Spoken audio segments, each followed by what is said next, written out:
going on YouTube? Welcome back to the channel. Just want to go over some niche equipment. I feel like I'm not saying that this equipment is not necessary. You don't need it. I mean, hell, I got it. So obviously it's needed, but it has its place on the list of priorities. But first,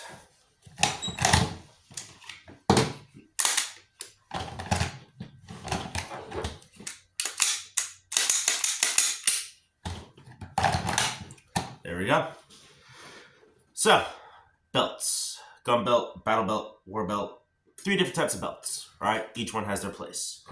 The one you see before you here is a gun belt because it supports a gun.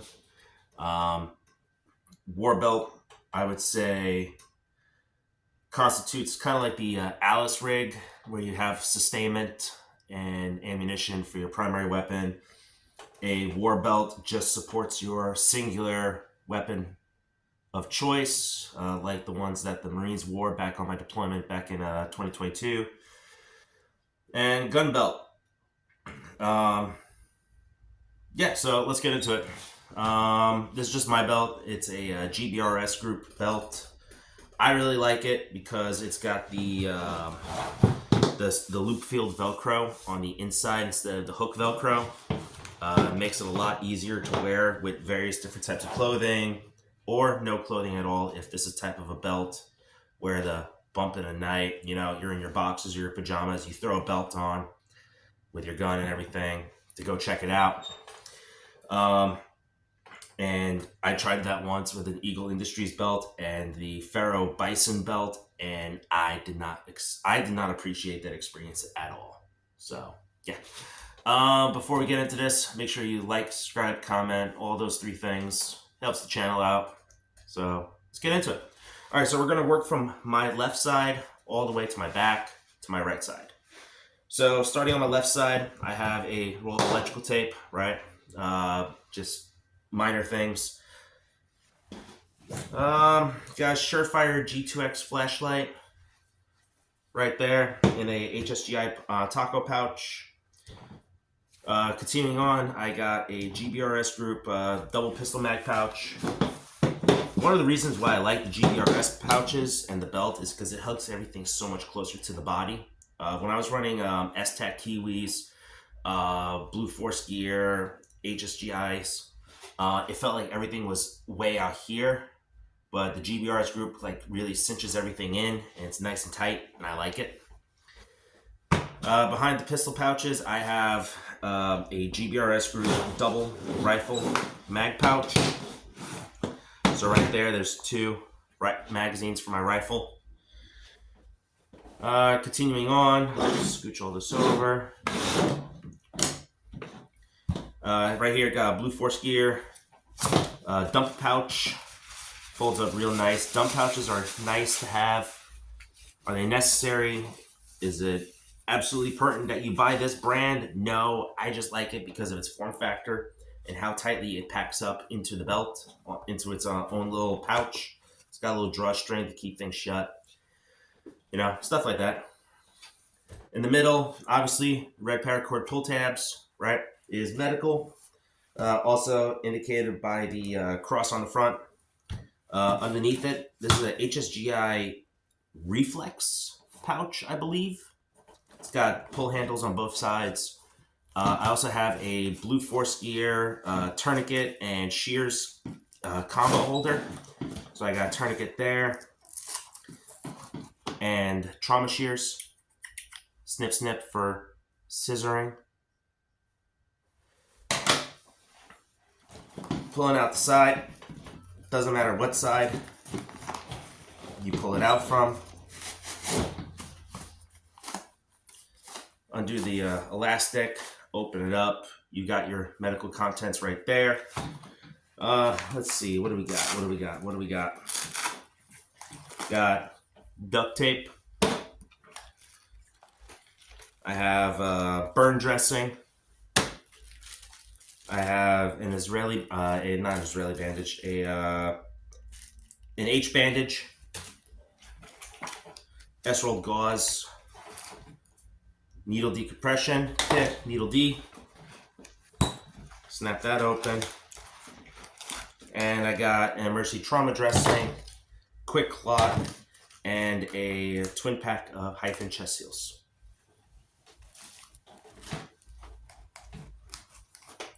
That's medical. And it comes in its own neat little carrier. There is a feature on here where you could actually stuff medical gloves into these pockets right over here. Stuff them in this way, and you could pull them out one by one. I haven't really figured out how to set that up, but it seems simple enough. So my naval training is kicking in, and if you're going to carry lethal option, you should carry a less than lethal option. Right here, I got a 26-inch steel baton by ASP.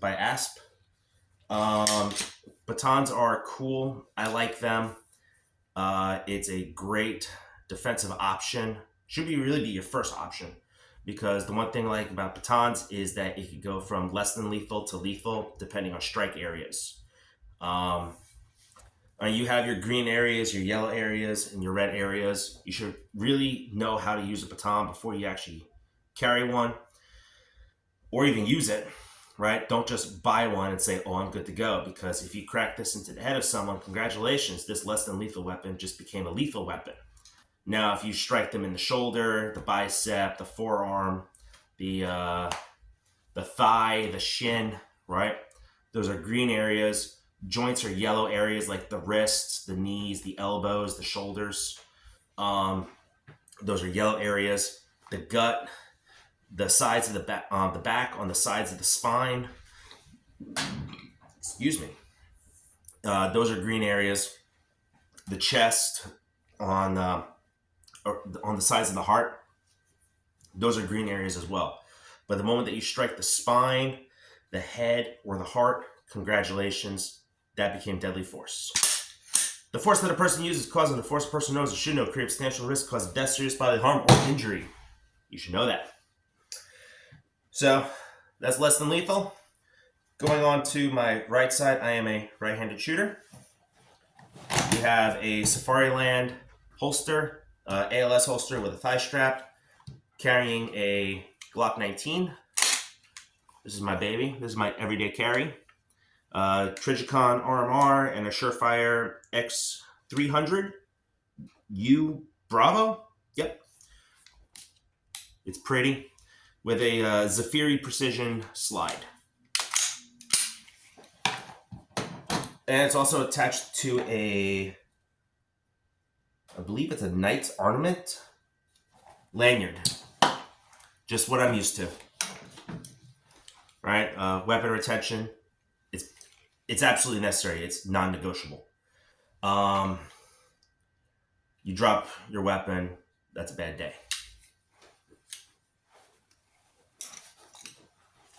And last but not least, I had a tourniquet hanger for a plate carrier by S&S Precision, and all I did was I cut off the Velcro part and I slid it over my belt, and now it's holding a tourniquet for my second tourniquet on this entire kit.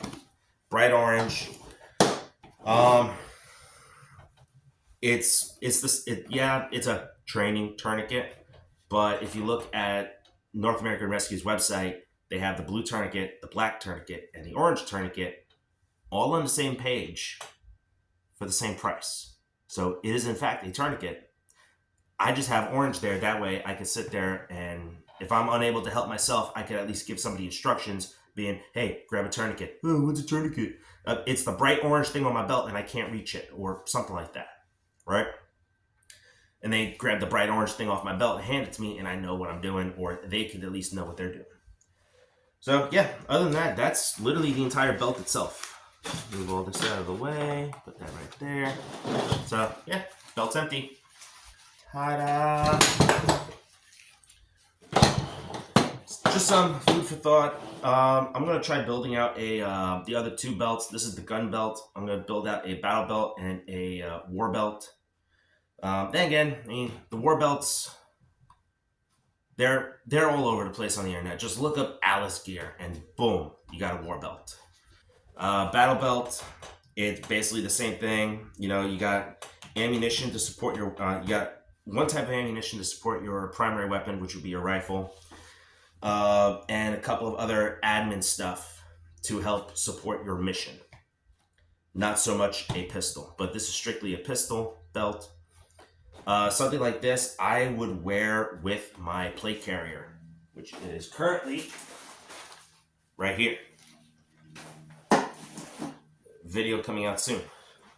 So yeah, that's about it. That is my belt setup. Food for thought. Keep it simple. Carry some admin stuff, i.e. flashlight. Carry ammunition for your pistol, ammunition for your rifle. A place to store extra stuff, i.e. the dump pouch. Your medical, to include medical kit, tourniquet, shears. Less than lethal option if you have training. If you don't have training and you're carrying one, then you're wrong. Go fix yourself. Weapon retention, weapon with retention, and an additional tourniquet. So, that's it. Hope you guys enjoyed the video. Please like, comment, subscribe, do all those great things. If you guys have any suggestions, I'm more than happy to take your suggestions and your comments. And let's get this ball rolling.